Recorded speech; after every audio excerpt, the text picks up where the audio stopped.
आज उजागर के अखबार वालों ने छाप दिया है कि दोनों दलों के नेता एक हो गए। अभी भी कांग्रेस जाग जाए तो कांग्रेस मध्य प्रदेश में वापस खड़ी होगी अम्बेडकरवादियों को साथ लेके। लेकिन इसके विरोध में पूरी ठाकुर लॉबी एक हो चुकी है। ये दोनों मिल गए, देखो एक सेकंड में मिल गए। बीजेपी वाले कांग्रेस वाले मिल गए, बोले हमारे रिश्तेदार का घर गिर रहा है। कितने अहिर गुजर गडरिया काचियों के घर गिरे होंगे भाई। राहुल गांधी जी को ये बात समझना चाहिए। मध्य प्रदेश का प्रभारी जो बना रखे हैं, ये सब जो दिग्विजय सिंह के चमचे अमचे हैं, रिश्तेदार हैं, उनको बना रखा है, इनको हटाना चाहिए। तो मध्य प्रदेश में कांग्रेस खड़ी हो कि इनके चेहरे, इनके नकाब उतर गए हैं, उजागर हो गया है, असली चेहरा इनका दिखाई दे रहा है। राहुल गांधी को, दिग्विजय सिंह को पार्टी से बाहर निकालना। नमस्ते, आप देखना शुरू कर चुके हैं जागो हिंद न्यूज और आज हमारे न्यूज चैनल की ओपनिंग हुई है और हमारे साथ अतिथि के रूप में पहली बार मौजूद है दामोदर यादव जी। नमस्कार। नमस्कार, बहुत बहुत बधाई आपको, आप सभी साथियों को कि आपने न्यूज़ चैनल शुरू किया है। उम्मीद करता हूं कि सरकारी विज्ञापन का लालच और राजनीतिक दबाव, इसके बिना आप काम करके समाज के गरीबों को हक और न्याय दिलाने का काम करेंगे और आपकी आवाज़ बहुत सशक्त आवाज़ बनेगी। धन्यवाद। आपने आपके पहले भी इंटरव्यूज लिए हैं जिसके माध्यम से आपने लगातार बार बार बात करी है कि हम सामंतशाही के विरोध में लड़ रहे हैं। क्योंकि आज आप पहली बार आए हैं तो और मध्य प्रदेश की राजनीति में और खासकर आपके गृह जिले में गोविंद सिंह जी को लेकर के चर्चाएं बहुत तेज हैं। उनका कोई कोठी या किला है जिसको नपती सरकार कराना चाह रही है और जिसके सीमांकन के माध्यम से जिसकी जगह है वहां पर उसको कब्जा देने की बात हो रही है। लेकिन इसके विरोध में पूरी ठाकुर लॉबी एक हो चुकी है। वो ठाकुर लॉबी जिसकी आप लगातार बात करते हैं, इसमें चाहे बीजेपी हो या कांग्रेस हो, दोनों के नेता शामिल हैं। नरेंद्र सिंह तोमर, पूर्व मुख्यमंत्री दिग्विजय सिंह और गोविंद सिंह राजपूत समेत विभिन्न ठाकुर नेता प्रदेश के एकजुट होकर और एक लामबंद होकर के गोविंद सिंह के साथ खड़े। देखिए, कौन से किले महल की बात हो रही है ये तो मुझे नहीं मालूम, क्योंकि किले महल तो हैं इन लोगों के पास। राजाओं की गुलामी की है, अंग्रेज़ों की गुलामी की है 90% राजाओं ने, बल्कि 98% राजाओं ने। एक आधी % राजा हैं जिन्होंने लड़ाई लड़ी और मैं उनका सम्मान करता हूं। सबको करना चाहिए और जो कुछ नहीं करना चाहिए था वो किया और अपना शासन बचाया। तो अंग्रेज़ों ने खुश होकर कुछ राजा महाराजाओं को, कुछ सामंतशाहियों को कुछ किले, गढ़ियाँ, ये सब दे रखी थी। लेकिन डॉक्टर गोविंद सिंह मेरे पड़ोसी हैं, हम दोनों की विधानसभा बिल्कुल लगी हुई है। गोविंद सिंह के मकान को गिरने की जो बात आई है और आज मैंने जो एक अखबार में पढ़ा कि पूरे ठाकुर नेता, जितने भी सारे ठाकुर नेता हैं, दोनों दलों के ठाकुर नेता एक हो गए। मैंने राहुल गांधी जी को इसीलिए ट्वीट किया है और उनको लेटर भी आज लिखा है। मैं हमेशा से एक ही बात कह रहा हूँ कि जब बात आती है जाति की तो पार्टियाँ छोटी और जातियाँ बड़ी हो जाती हैं।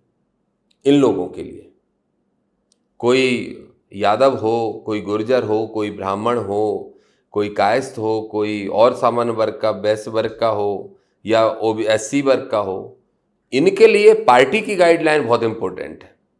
पार्टी के हिसाब से चलेंगे नेता और नहीं चलेंगे तो उसके खिलाफ कार्रवाई की जाएगी। लेकिन मैं बहुत लंबे समय से ये दावे के साथ कहता आ रहा हूँ कमलनाथ जी को, और कहना चाहता हूँ आपके चैनल के माध्यम से कि समझो कमलनाथ जी। अब क्या समझोगे, खैर आधा सब कुछ बर्बाद कर ही लिया, खुद का भी, हमारा भी, सबका चौपट कर दिया। लेकिन मैं ये बात शुरू से कह रहा था कि पूरे मध्य प्रदेश में जितने भी सामंतशाहियों को कांग्रेस टिकट देती है वो लिस्ट दिग्विजय सिंह और नरेंद्र सिंह तोमर मिलकर फाइनल करते हैं। एक बीजेपी का बड़ा नेता, एक कांग्रेस का बड़ा नेता, और तय करते हैं उनका कोई सामंतशाही कहीं गलती से 2 ना हो जाए एक सीट पे और हार ना जाए। मैं एक बात बड़ी स्पष्ट मैं भाई आपको बोलूँगा, राहुल गांधी जी को भी यही बात मैंने आज ट्वीट भी की है और लेटर भी अभी लिखा है, भेज ही रहा हूँ। अगर मध्य प्रदेश में उनको उनकी पार्टी कांग्रेस खड़ी करना है तो उनको सबसे पहले ये जो एक नाम है ना राजा का, अब मैं ज़्यादा कुछ बोलना नहीं चाहता, लेकिन वो नाम जब तक वो मध्य प्रदेश कांग्रेस के बैनर से, पोस्टर से, कार्यालय से, हर जगह से गायब नहीं करेंगे तब तक यहाँ कांग्रेस खड़ी नहीं हो सकती। मुझे दुख है क्योंकि मैं विचारधारा के हिसाब से भारतीय जनता पार्टी का एंटी माना जाता हूँ। है, अंदर से विचार है, इनके किसी के विचार नहीं है। ये दोनों मिल गए, देखो एक सेकंड में मिल गए। बीजेपी वाले कांग्रेस वाले मिल गए, बोले हमारे रिश्तेदार का घर गिर रहा है। कितने अहिर गुजर गडरिया काचियों के घर गिरे होंगे भाई। कितने ब्राह्मण, कास्त, बनिया, किस जाति के मुसलमान, किन लोगों के घर नहीं गिने होंगे, कितने दलित भाइयों पर अन्याय नहीं हुआ होगा, तब एक नहीं होते। अगर तुम्हारा एक घर गिर रहा है तो अब तुम एक हो गए हो और पार्टी की लाइन छोड़ दी है। राहुल गांधी जी को ये बात समझना चाहिए। मध्य प्रदेश का प्रभारी जो बना रखे हैं, ये सब जो दिग्विजय सिंह के चमचे अमचे हैं, रिश्तेदार हैं, उनको बना रखा है, इनको हटाना चाहिए। तो मध्य प्रदेश में कांग्रेस खड़ी होगी। अब कांग्रेस के साथ दिक्कत यह है कि वो सामंतशाहियों से बाहर नहीं निकल सकती। हमारे साथ दिक्कत यह है कि हम भाजपा से हाथ नहीं मिला सकते, हमारी विचारधारा एंटी है। तो ये सामंतशाहियों की पोल खुल गई है। आज उजागर अखबार वालों ने छाप दिया है कि दोनों दलों के नेता एक हो गए हैं, इसीलिए मैंने वो ट्वीट किया है। अभी भी कांग्रेस जाग जाए तो कांग्रेस मध्य प्रदेश में वापस खड़ी होगी अम्बेडकरवादियों को साथ लेके। चंद्रशेखर आजाद से तो तुम्हें परहेज है, चंद्रशेखर आजाद को साथ नहीं ले सकते थे।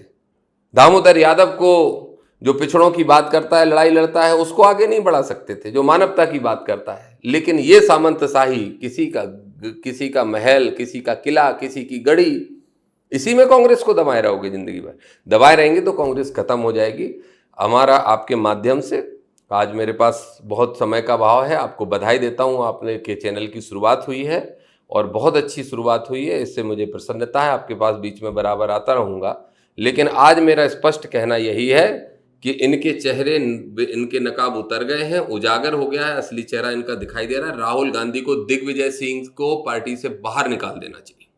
दिग्विजय सिंह के भाई का भी इंटरव्यू देख रहा मैं, मुझे नहीं बुलाया मीटिंग में। बैठ जाओ, उसको और ले आओ, जयवर्धन के बेटे को।